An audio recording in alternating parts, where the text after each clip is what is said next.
Salut, j'espère que tu vas bien.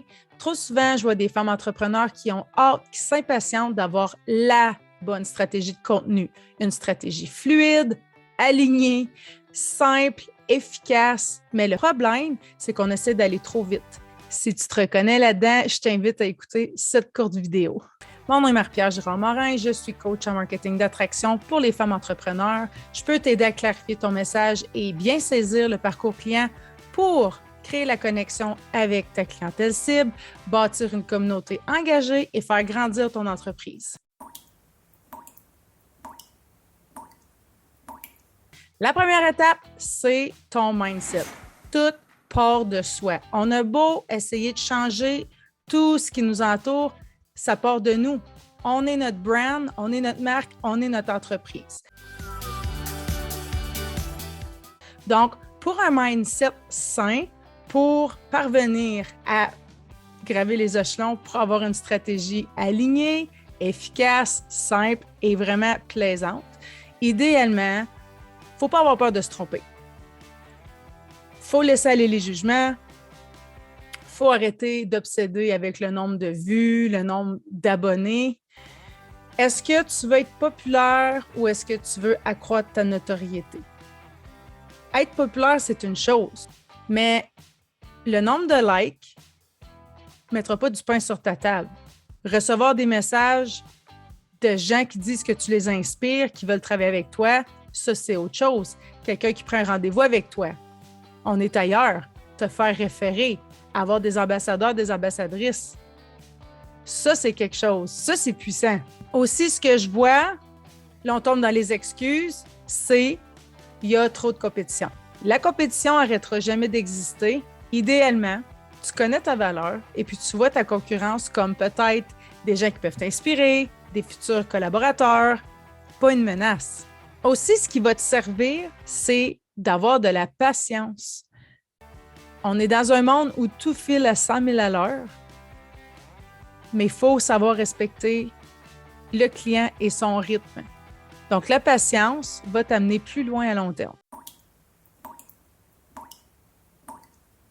La deuxième étape, c'est ton message, parce que quand c'est pas clair, personne n'y gagne.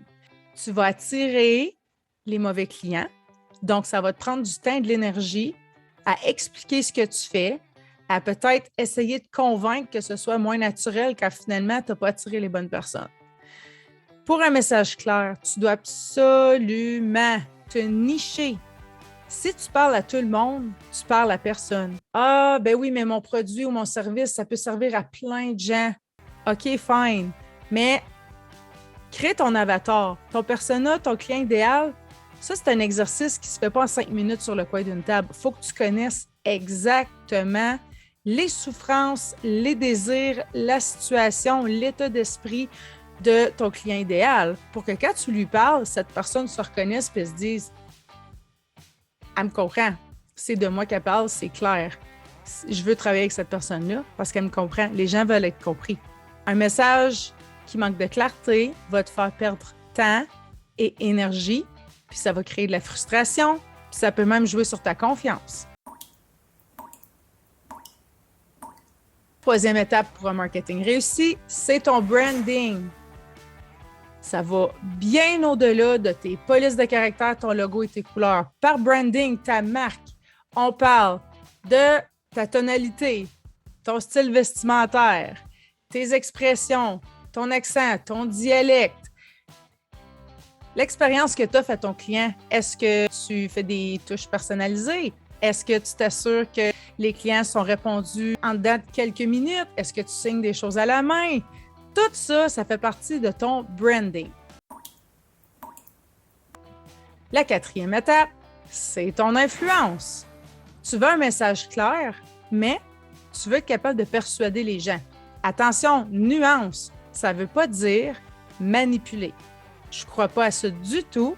Le marketing d'attraction, c'est créer du contenu pour attirer les gens vers soi. Il faut avoir le bon mindset, il faut être patiente, il faut connaître sa valeur, il faut être constante.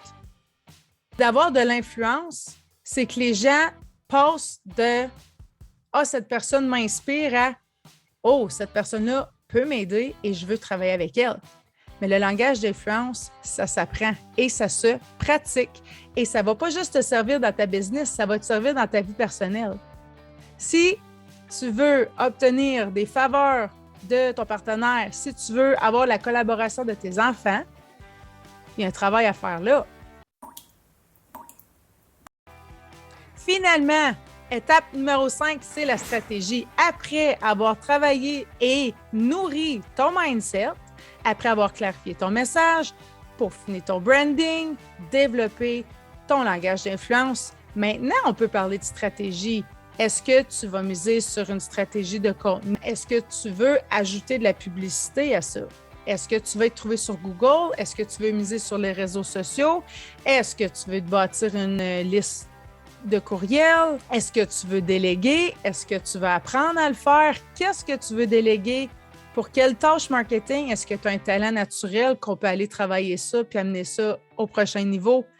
Tout ça, ça fait partie de ta stratégie marketing. Mais si tu as sauté trop vite les 4 premières étapes, ça va faire en sorte que tu vas manquer de clarté dans ta stratégie, ça va jouer sur ta confiance, ça n'aura pas les résultats que tu souhaites. Tu sais, toutes les grandes choses prennent du temps. Rome n'a pas été bâti en une journée. C'est la même chose pour ta stratégie marketing.